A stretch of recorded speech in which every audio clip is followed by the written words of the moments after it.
Allah menciptakan manusia dengan fitrah. Di kullu mauludin yuladu ala fitrah. Setiap manusia dilahirkan dalam keadaan fitrah. Yang cenderung kepada kebenaran dan tauhid, mengesahkan Allah. Karena pada hakikatnya, manusia yang lahir ke dunia ini dengan membawa fitrah berupa keyakinan kepada agama itu. Kalau bahasa lisan suci guru agung kita, kita manusia asalnya suci. Karena berasal dari yang maha suci.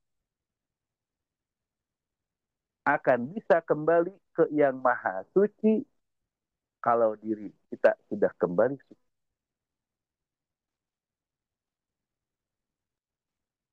Bersamakan dengan yang maha suci dengan zikir. Kalimat dan namanya yang maha suci mensucikan. Ini bahasanya guru agung kita dalam lisan.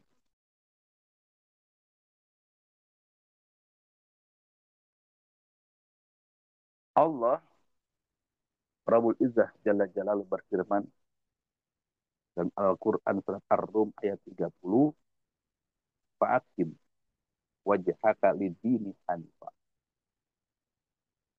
Maka hadapkanlah wajahmu dengan lurus kepada agama Allah.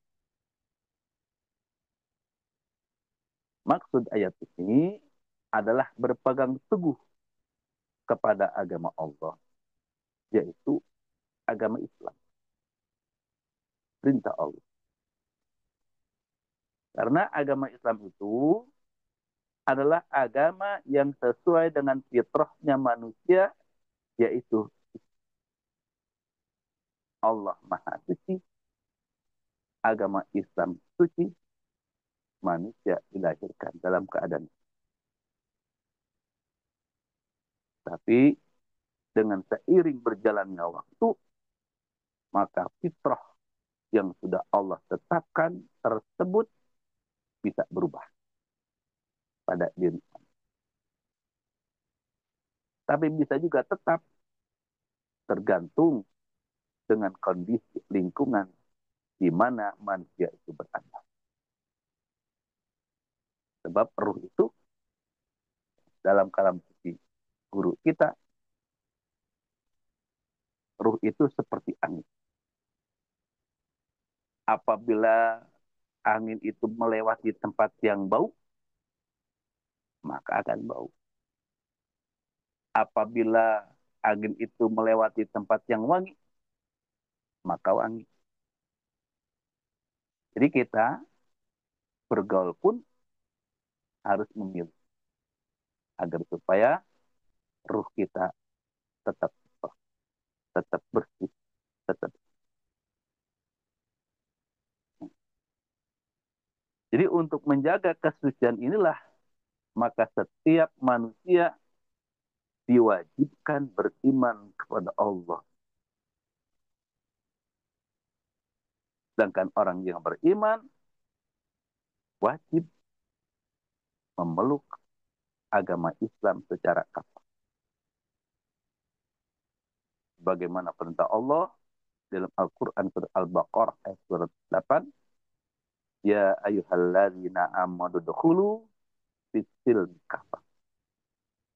Hai orang-orang yang beriman, masuklah Islam secara kafah. Artinya keseluruhan. Jasad kita, ruh kita, dan rasa kita. Sesuai dengan rukun agama, iman, Islam, ihsan. Sedangkan yang namanya masuk atau keluar itu mesti melalui pintu. Begitu juga ketika seseorang yang akan masuk Islam,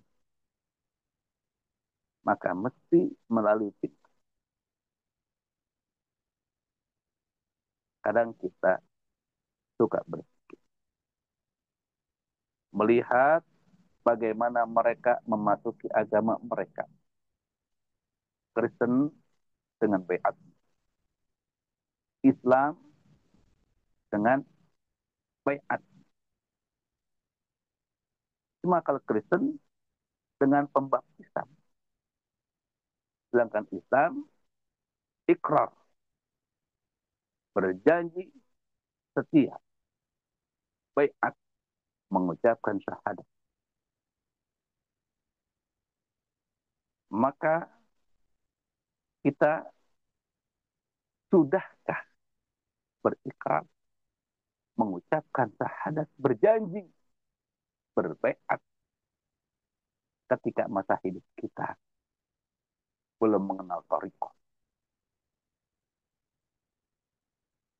Maka apabila kita belum mengenal thariqah, belum berbaiat kepada guru mursyid, maka Islam kita hanyalah Islam yang tercatat di catatan sipil, tercatat di KTP atau kartu keluarga atau kartu kelahiran.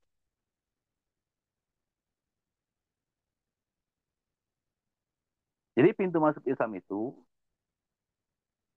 adalah orang, pintu masuk Islam itu adalah orang yang tetap teguh melaksanakan, mengamalkan, mengistiqomahkan aturan-aturan hukum-hukum Allah.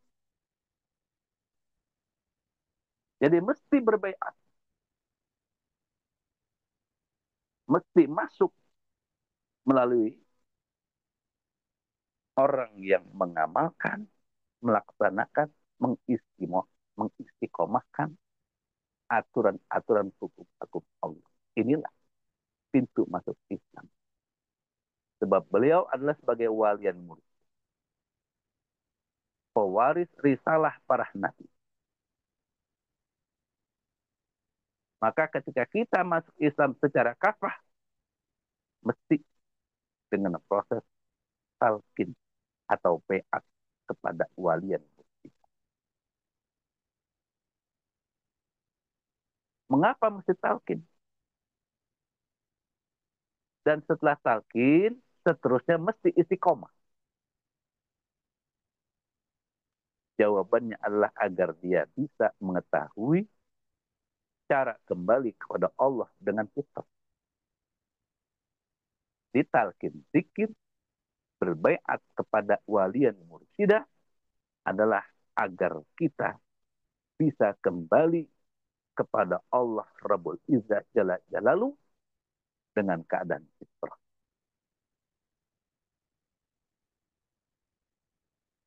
Kenapa? Sebab itu ibarat sebuah perjalanan.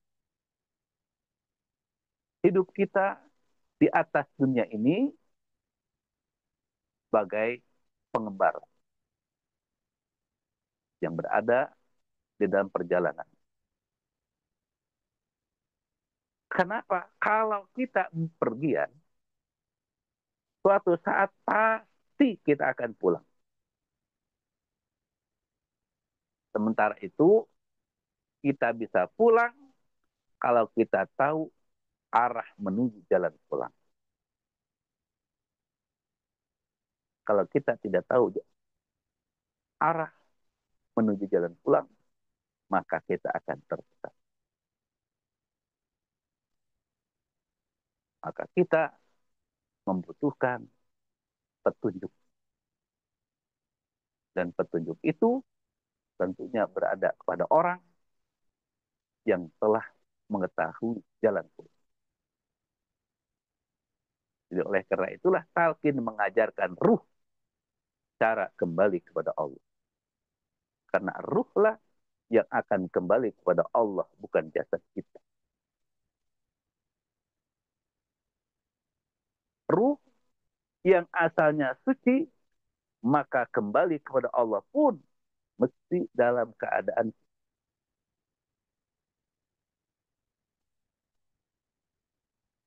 manusia yang tidak tahu tempat asalnya, maka dia tidak akan tahu jalan menuju. Begitu pula Kalau ruhnya kotor, maka sangat berbahaya.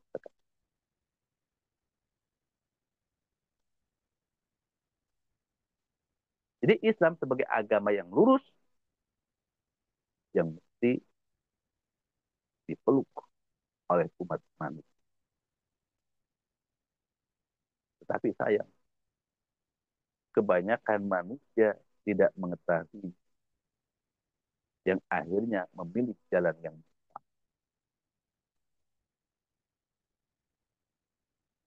Islamnya hanya Islam catatan sipil.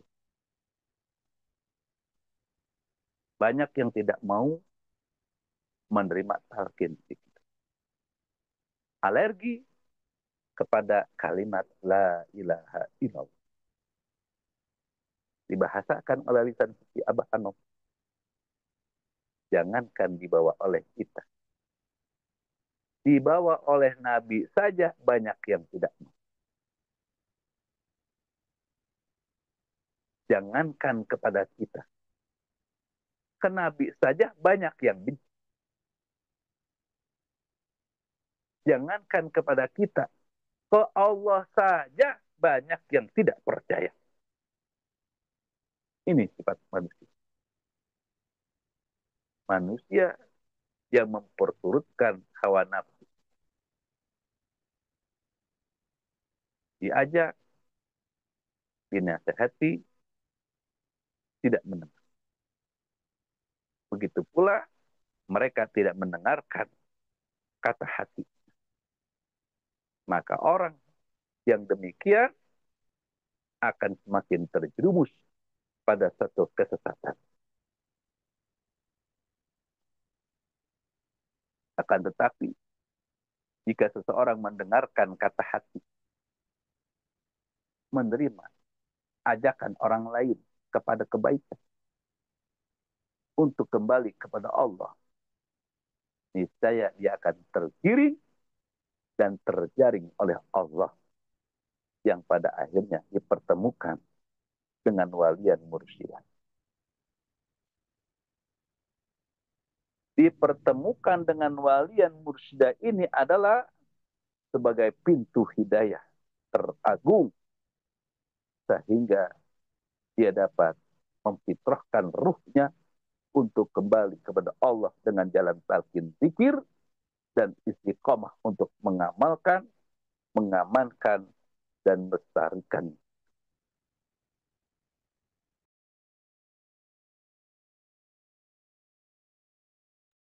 Hingga sampai pada batas waktu. Saat untuk diantar pulang oleh guru mursyid ke hadrat Allah Rabbul Jalla Jalalu dalam keadaan. Jadi talqin zikir adalah sebagai sarana suci mensucikan ruh agar supaya kembali kepada Allah Rabbul Izzah Jalla Jalalu dalam keadaan fitrah bagaikan bayi yang baru dilahirkan. Berkah segala semuanya. Salam. Wallahu a'lam. Al-Fatihah. A'udzubillahi minasyaitonir rajim. Bismillahirrahmanirrahim. Alhamdulillahirabbil alamin arrahmanir rahim maliki yaumiddin. Iyyaka na'budu wa iyyaka nasta'in ihdinas siratal mustaqim siratal ladzina an'amta 'alaihim ghairil maghdubi 'alaihim waladdallin. Amin. Wassalamualaikum warahmatullahi wabarakatuh.